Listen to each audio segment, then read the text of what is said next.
정치권 소식 알아보겠습니다. 함께 보시죠.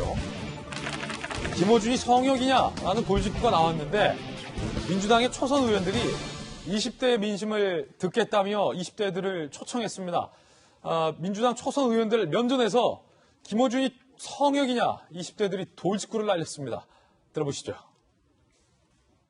조국 사태 국민을 향해 사과하신 겁니까? 아닙니까? 국민이 묻습니다. 엎드려 절받듯 받는 것이 사과입니까? 하다못해 인턴 비서라도 붙잡고 물어보십시오. 허위 인턴, 허위 표창장으로 대학을 간 사람이 있는지 말입니다. 출연료 편향성 논란에도 불구하고 방송인 김어준 씨는 민주당의 성역입니까?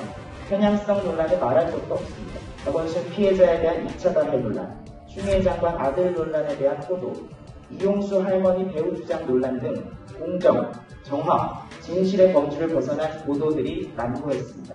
전파를 독점한 공영방송에서 사실과 다른 주장을 계속하는 것은 방통위, 당신으로부터 제재를 받아야 할 일입니다.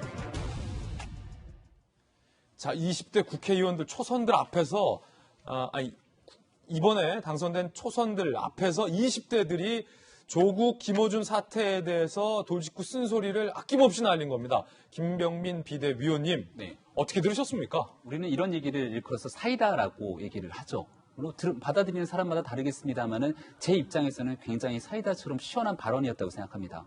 그리고 지난날 4월 7일 보궐선거에서 시민들, 유권자가 선택했던 표심을 바라보게 된다면 왜 그토록 집권당의 회초리를 세게 들을 수밖에 없었는지에 대한 여론이 가감없이 전달됐다고 보는데, 우리가 역대 어떤 정파를 바라보더라도 늘 기득권에게 항거하게 되는 소장파들의 목소리가 있었습니다.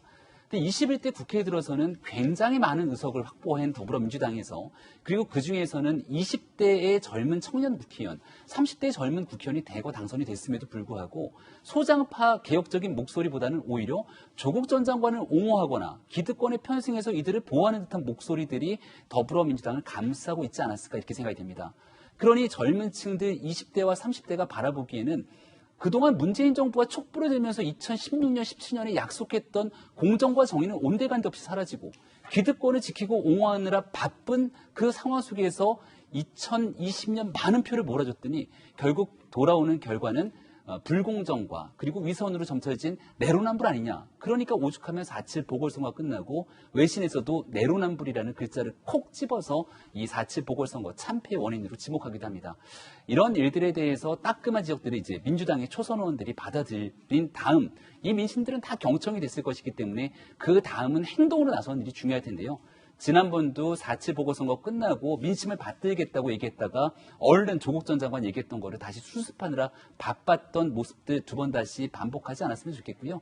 지금부터 대통령 선거를 앞둔 국면에 과연 더 민초, 이런 민심들의 쓴소리를 들은 초선 의원들이 얼마나 소장파의 의지들을 가지고 당을 개혁시켜 나갈 것인지 지켜볼 대목이라고 봅니다. 20대들의 쓴소리는 계속됩니다. 계속해서 들어보시죠.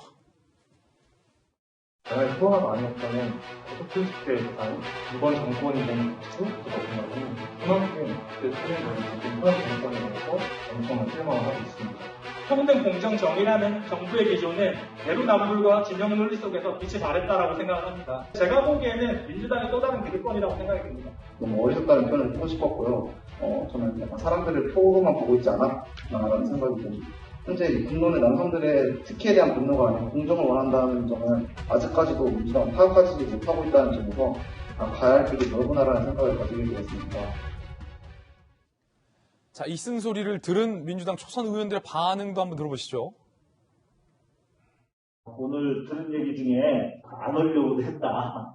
가서 얘기해봤자 뭔 소용이 있을까, 이 말이 또 가장 저희들이 또 반성해야 될 지점인 것 같은데, 일단 너무너무 죄송하다는 말씀 먼저 드리고요. 의원들이 내용만 잘하면 되지 뭐 사실 이런 생각들을 많이 가지고 있었던 게 사실이에요.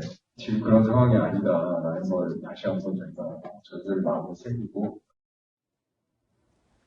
김영주 의원님, 20대들이 상당히 좀 당차게 본인의 소신들을 의원들 앞에서 이제 표현을 한 건데, 사실은 초선 의원들이 조국 사태 반성한다고 했다가 회수했잖아요. 사실상 부끄러울 것 같습니다. 좀 20대들 앞에서. 부끄럽죠. 이제 부끄럽고 실제로 어렵사리 저런 그 자리라도 만든 것이 저는 진일보했다고 보여집니다. 진일보한 거다. 저 장면 자체는 진일보했다. 그렇게 과감 없이 그런 얘기를 듣는 것 자체가 진일보했다라고 평가를 하고 싶고요. 이제 실질적으로 보면 이 20대들의 목소리에 대한 언성수 금융위원장을 비롯해 기성세대들의 연령차별이 있었습니다. 니네들이 뭘 알아? 사실은 뭐 꼰대 라떼 이런 얘기를 우리가 듣게 되는데, 더군다나 더불어민주당의 당 지도부들은 소위 말하는 전대협 한총련이라고 하는 과거의 청년운동의 대표주자였고요.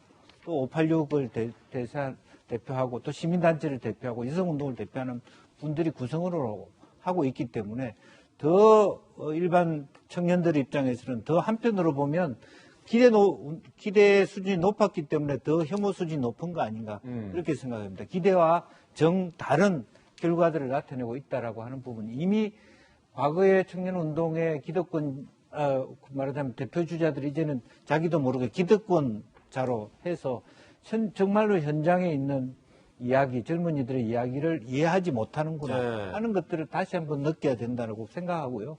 또 초선이라고 해서 다 젊은이들은 아니지 않습니까? 처음 정당에 들어온 분들이 조금 더 많은 훈련과 또 많은 어떤 민심을 청취하는 기본 속에서 정치 활동을 했으면 좋겠습니다. 네, 김영주 전 의원님의 촌평이었습니다.